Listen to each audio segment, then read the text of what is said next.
Once upon a time, in a small town's workshop amid noisy machines, there was a story unfolding. The apprentice mechanic began his daily routine, engrossed in repairing cars.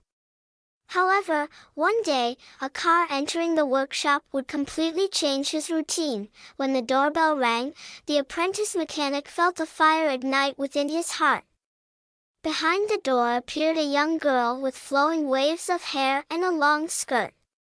Her hands were soft and pale, with manicured nails, and she carried herself with elegance.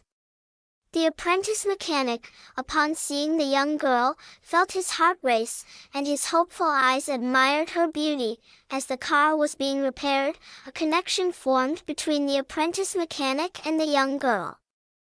Her beauty and grace captivated the apprentice, but the reality that she belonged to an aristocratic family while he was just a mechanic complicated the emotions that drew them closer. A few days later, the girl would return to collect her car, and the apprentice would dream of talking to her and getting to know her. This was a scenario he had read about in a novel before.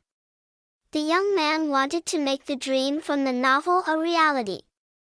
Finally, the day arrived when the girl came to pick up her car.